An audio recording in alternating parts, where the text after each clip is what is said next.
उदालगुरि जिल्लानि सिङाव थानाय सनाय डेजिगनेटेड केम्पआव सानसेनि हाबाफारिजों एनएलएफबि आफादा 3थि गायसनथाइ सानखौ फालियो।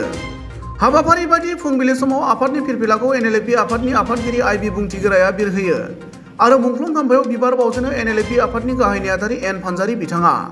मख'नो गोनांदि एनडिएफबि आफादखौ लानानै भारत सरकारजों थांनाय 2020 मायथाइनि 27 जानुवारियाव बिटिआर गोजोन गोरोबथा जादोंमोन।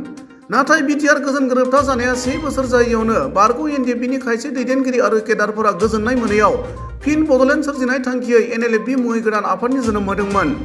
नाथाय बिथांमोना बांद्राय गोबाव हाग्रायाव थायालासे सोरखारनि खावलायनायाव फिन गोजोन सावरायनो फैफिनो। दुखुनांथाव बाथ्रादि सोरखारनि खावलायनाय बायदियै फैफिननायनि उनावबो दिनै 3 बोसोर बाबेनलांब्लाबो हादोरसा सोरखार आरो बिटिसि सोरखारा एनएलएफबिजों सावरायनायखौ गोसो होआखै होनना एनएलएफबि आफादनि आफादगिरि आइ बिबुंथिगोराया ओरैबायदि फोरमायो। आफादनि जानानै जोंनि बे दिनै सनाय उदालगुरि केम्पआवहाय थारमाने राइजिं डे सेलेब्रेसन खालामदों। बेहाय फैनानै गोजोननाय मोन्दों आरो रायजो राजा आइ आफामोनाबो लोब लोबै फैदों। दा बेखौनो आं मेसेज खालामनो सानदों बे जोंनि आफादखौ एनएलएफबिखौ नेशनेल लिबारेशन फ्रन्ट अफ बड'लेण्डखौ थारमाने बेबायदिनो जुदि सापर्ट खालामबाय थायोबा जों थांखियाव सहैगोन आरोखि। नोंथांमोननि जि थांखिखौ लानानै जि नोंथांमोना 3 बोसोर जि गुबै दाहाराव बोहैगासिनो दङ दिनैसिम सरकारजों सावरायनायनि जि मा मेसेज नोंथांमोननि सरकारजों सावरायनो होनो गावसोरा माबा लायो इनफरमेसन हरो जोंनिसिम खौरां फैयो नाथाय दासिमबो एक्जेक्टलि जों टेबोल ट्राइपार्टि टक जिरायनो मोनाखै। खिन्थु मेसेज फैबाय थायो कि जिरायगोन होननानै जोंबो नेगोन जोंहा थैज' दङ जों नांगौबा जोङो 10 बोसोरखौ नेगोन 15 बोसोरखौ नेगोन मा एनडिएफबिआ जुदि 35 इयार्स स्ट्रागल खालामबायबा जोंलाय दासो 3 इयार्स जादों दंबावोना बहुत टाइम। नोंथांमोना जि 3 बोसोर जि एनएलएफबिआ आगान होबाय आरो जि नोंथांमोननि जि गुबै इसुफोरखौ दिनैनि सानाव रायजो राजाफोरनो फोरमायगोन नामा मा इसुखौ लागोन नोंथांमोना? एक्सुवेलि जोंनिया मेन इसुआ जाहैबाय जानाखि दा रन्जन सार दंमोन जेलाव बेखौबो दासिमबो बख'वाखै ओमफ्राय जानाखि केडारसफोर दङ एनडिएफबिनि इसु लानानैसो जों एनएलएफबिआ जोनोम जादोंथ'। दा बेखौ थांना नायोबा जोङो रन्जन सारखौथ' बख'खायाखै इनफेक्ट दा जोंनि सिएनसि आर्मि चिफ बेखौबो दा जेलावसो लांबावदों एकर्डनि उनावबो। सिगां बिसोर बुंदोंमोन कि रन्जन सारनि केसा माबामोन मा होनलाय बे एकर्डनि सिगां कनभिक्ट जानायमोन बेखायनो बेखौ थारमाने एसे प्रब्लेम जादों बख'नो होननानै। नाथाय दा आं बेखौनो सोंदों आरोखि ना आङो माबाफोराव गिदिर गोलाव जानाखि दा एमएलए एमसिएलए एमपिफोर दङ आं बिसोरखौनो सोङो थारमाने जोंनि बाथानि केसा आलदा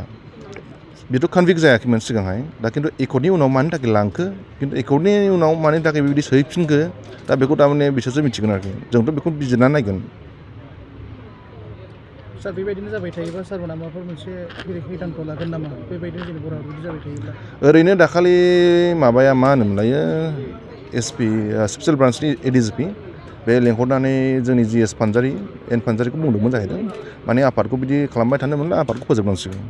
खिन्थु आफादाथ' बिदि फोजोबजानाय नङाना थांखियाव सहैयाबाथ' जों फोजोबनो हाया। सारमोननि डिमान्डआ फुलफिल जानाय बायदि नुनो मोन्दों ना दासिमहालागै जेबो फुलफिल जानायखौ नुवाखै? फुलफिला जागोन खिन्थु जों स्ट्रागल खालामबावनांगोन। एथ' सहसै दा बिसोरो जोंनो होनाय नङा मानो होनबा जोंनि संगठना गोदान 3 इयार्सल' जादों बेखायनो बिसोरो एथ' सहसै जोंबो मानिनानै लाया खिन्थु जों नाजाबाय थागोन स्ट्रागल खालामबाय थागोन। गोनांथि जायोब्ला नोंथांमोना फिन आखायाव आरो हाथियारखौ दैखांहैगोन नामा? हाथियार लानाय लायैखौ आङो बेयाव स्टेटमेन्ट खालामा थारमाने आखायाव हाथियार थाबासो थारमाने जोङो हाग्रायाव खारफिननो हायो आरो दानि नैबे मुहुर्त टाइमाव थारमाने टेक्न'लजिनि माबा जाबाय बोथोर फैबाय आरोखि दा जों बे AK-47 लानानै हाग्रायाव जों गावलायनो बिराद मुस्किल।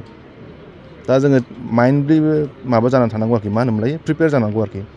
साइक'लजिकेलि जोङो माबा खालामनो हायो प्रेसार होनो हायो गभर्नमेन्टखौ खिन्थु आखायाव हाथियार लानानै गावलायनाया थारमाने ब्लाड सेटआ थारमाने गाज्रि जायो आरोखि। जों नुनो मोनो जों गोबां बर' हारियाव नोंथांमोननि रैखाथि गैयैनि सायाव गोबां जोंनि बर'फ्रा फेक एनकाउन्टार जादों आरो बे बेलायाव दासिमहालागै रावबो न्याय मोनाखै बेनि बेलायाव सार माबाफोर बुङो नामा? बेनि इस्युखौ आं बुंनो थाङोबा थारमाने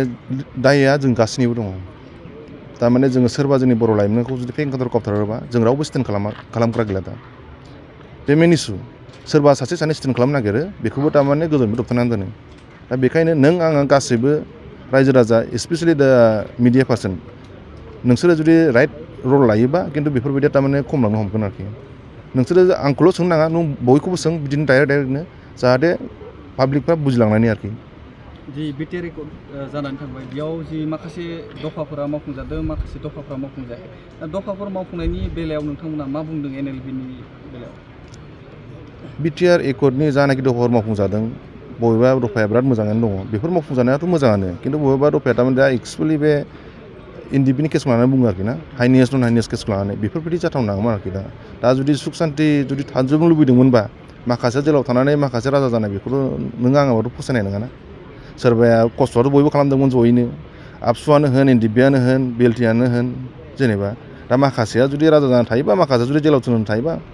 बेथ' मोजां जाया आरोखि जोंनि साननायाव बेफोरबायदिनि थाखायनो जोङो दा थारमाने बेफोरबायदि एनएलएफबि होनाय जोङो मोनसे जांख्रिथायारि माबाखौ लाफिननांगौ जादों सरकारा सावरायनानै नोंथांमोननि डिमान्डखौ मावफुंनायनि आसा दं जोङो माबासिम होजोंहाय जोङो प्रेसिडेन्टनिसिम जों मेम'रेन्डाम हरदोंमोन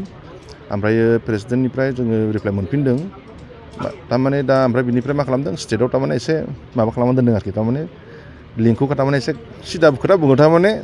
स्टेट आरो बिटिसि गभर्नमेन्टआ थारमाने आनटाच खालामना दोन्दों आरो बे जिनिसखौ लिंकखौ थारमाने क्लियार खालामनो हायाखै जुदि लिंकखौ जुदि क्लियार खालामनो हाया दाहालागै ट्राइबेल टक जासिगौमोन आरोखि सेपारेट स्टेट बड'लेण्डआ नोंथांमोननि सेथि हाबाफारियाव दंना गैया दङ दाथ' जोंखौ जानाबायदि खालामबायना जों फार्स्टआव सानदोंमोन थारमाने जों बेखौ लासायाव थारमाने सेन्टार जानानै खालामनो सानदोंमोन खिन्थु दा कमप्रमाइस गैला जा जोंनि मानसिखौ जुदि खालामबाय थायोबा फाइनालि स्टेटआनो जों नांखागोन जों नङाबाथ' माथो जिरायबावनो बेथ' गैला सार मोनसे सोंथि खालामो सार नुनो मोन्दों आरो गोबां बिदिनो पाब्लिकफोरनि मोनसे सोंथि दिनै जोंनि बर' हारियावहाय डिभाइड एन्ड रुल जों नुनो मोनबाय थादों दिनै नोंथांमोननि बेलायावबो एनएलएफबो बिदि नुनो मोन्दों डिभाइड एन्ड रुल बिदिब्ला मा बुङो सार बिराद मोजां जिनिस सोंदों थारमाने जिनिसा मा जायो डिभाइड एन्ड रुला ब्रिटिशफोरनि पिरियडनिफ्राय जाबोदों बे जोंहा फ्रेगमेन्टेसन होनो जोङो इंलिसावहाय थारमाने फिसा गावस्रा होनानै थारमाने कब्जा खालामना लायो आरोखि थिग जोंनियाबो बिदि हाबदोंमोन खिन्थु बे नङाखि जोंनिया डिभाइड जादों खिन्थु संख्रि फानलुनि थाखाय न'आव एसे दावराव जायो बे जालांगोन थिगानो जालांफिनगोन बे उनावहाय दासिमबोथ' आं उमुनि होनानै लायाखै जेखि जाया एनएलएफबिया मोनसेयानो दङ खिन्थु टाइम दङ आरोखि दा जोङो मोनसे प्लेटफर्मावनो फैनानै जों सावरायफिनगोन आरोखि सोर खालामो नोंथांमोनखौ बेबायदि खावनायखौ राजखान्थि केसारखौ आं बुंनो थाङा समाव दा माने संख्रि फानलुनि दावराव जायो बे सोरहाबा संख्रि जानो लुगैयो खम जानो लुगैयो बेयाव एसे एनैया न'खराव जारागा जोंलायखायो थिग बिदिनो जानानै थाङो हारिनि थाखाय जि खामानि मावनो ओंखारनाय जि एनएलएफबिया संख्रि बानलुनि थाखाय जि खावनाय जायोब्ला बेसे गनायजाथाव नोंथांनि संख्रि फानलुनि दावराव जानाया जाहैबाय थारमाने बे जानाय लोंनायनि दावराव नङा आरोखि सार बेखौ सोंथि खालामनो सानदों बेनि उइकनेस पइन्टआ सार मानि थाखाय जादों सोरनि थाखाय बेफोरबायदि जानो मोन्दों आरो माबोरैबायदि हाबनानै सुबिदा मोन्दों माखासे जिनिसखौहाय नोंसोरनि मिडियानिफ्रायनो बेयाव मोनसे जिनिसखौ नोंसोर नुबोदों बे उदालगुरि माजबाद एरियायाव जोङो बा माबाया मा होनबायो गबरदाना ना माबा दंमोन ना बेयाव उदालगुरियाव जों प्रथमबार ओंखारनाय जायगाया सिगारि दाङा हा बेहाय नोंसोरनि मिडियानिफ्राय नुदोंखि जोंनि माबाफ्रा आफादाव माखासे हाथियारफोरखौ थारमाने मोननाय जादों दा बेफोरनि एसे सोमोन्दो दङ सिङाव बेफोरनि थाखायनो एसे एनै दावराव जादों आरो नोंथांमोननि एनएलएफबियाव माखासे सुबुङा गेना खान्थि मावदों नामा एनएलएफबिनि एक्सुवेलि डाइरेक्ट मानसिखौ जोङो बेबायदि बुंनोबो हाया मावदों मावाखै नुबासो बुंनो हायोथ' थारमाने मानसिखौ कन्डेम खालामनायाबो गाज्रि दा जुदि जोंनि बक' दा नोंसोर डाइरेक्ट होनो साना बक'नि खोथाखौ बुंनो सानाखै होनबा बेयो सिदा सोंबासो जायो माने बक'आबो सासे गोदान मोजां लिडार खिन्थु मानि थाखाय बेबायदि जालांदों बेखौ आं बारा हमनो हायाखै आरोखि खिन्थु मोनसे जिनिसखौ आं दुखु मोनो सिदानो संगठननि सम्पतिखौ थारमाने गभर्नमेन्टआव गथायोबा नोंबाबो रागा जोंगोन आंबाबो रागा जोंगोन सिदा खोथा बुंबाय आरोखि आं इउनाइट जानायनि बेलायाव मा बुङो नोंथांमोननि दासिमबोथ' माबा जायाखै मा होनोमोनलायो मोननो गावाखै आफादा मोनसेयानो दङ एसे एनैया थारमाने मिसआन्डारस्टेन्डिं जानानै थादों बेफोरो समजों बोथोरजों फैबा गोरोबफिनगोन आरोखि मानो होनबा डिमान्डआथ' एखेयानो ना बहा थांदों फैफिनखागोन माने दा रायलायलायनाय गैया सिदा खोथा बुंबाय खिन्थु कन्टेक्ट थालायलायो आरोखि माने इनडाइरेक्टलि थारमाने सेंग्राफोर थायोना बिसोर इनफरमेसन होयो आरोखि जों कन्टेक्ट खालामो सेंग्राफोरनि थ्रुयै इनफरमेसन मा खालामदों मा खालामाखै आरोखि एनएलएफबिनि डिमान्डखौ फुलफिल खालामनायनि माबाफोर डेडलाइन होगोन नामा सरकारनो दा डेडलाइन होयोबाबो सरकारा जोंखौ गाबोननो नारसिनगोन खस्थ' होगोन थारमाने दा ओरैबायदि सिचुवेसन जानानै दं दा जों टेकफुलि हेन्डेलिं खालामनांगौ दा जिनिसफोरखौ जों सोरखौबा बुंनो थांबाबो मानो होनबा जोंनियाव दा पेरेन्ट गैया जोंनो गसंगासिनो दङ रावबो सापर्ट खालामा ना गभर्नमेन्टआ सापर्ट खालामो ना सोरबा रावबो संगठन सापर्ट खालामा खिन्थु जों सिंगेल संगठन हाथियार लानानैहाय दोनथ'नानैहाय जों नाजागासिनो दं आरोखि रायजोआ खिन्थु फुल सापर्ट खालामो आरोखि खिन्थु संगठन हिसाबै खालामाखै सार बर'नि थाखाय जुदि नोंथांमोननो नांबोदोंब्ला दिनै जों गोबां नुदों पलिटिकेल एंगेलावसो इनभल्भ जाजोबनाय दा बेनि बेलायाव सार गोबां रायजोफोरा दुखु मोननानै दङ पलिटिकेल एंगेलजों हाबनानै बर' हारिखौ बावना थाङो बेनि बेलायाव सार मा बुङो बे इसुआनो दा बे आं बेखौनो बुंदों थारमाने जों रावबो पलिटिक्सजों इनभल्भमेन्ट गैया जों जुदि इनभल्भमेन्ट थानायमोनबा दा जोंनावबोथ' मेरला संख्रि फानलुनो जों रावनिफ्रायबो मोना माथो फैसाखौ मा बुंनो जानाखि थाइसे थाइनै रायजो राजाफोर हरो जों बेजोंसो जायो दा जानाखि जोंनि केम्पआव जायो जों गभर्नमेन्टनिफ्राय थाइसेबो मोना अब्लाबो जों थागासिनो दङ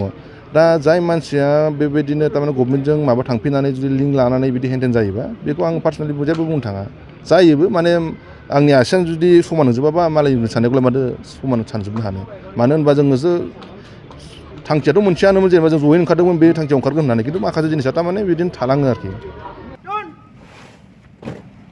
One step forward, must. One step backward, must. One step right close, must. One step left close, must.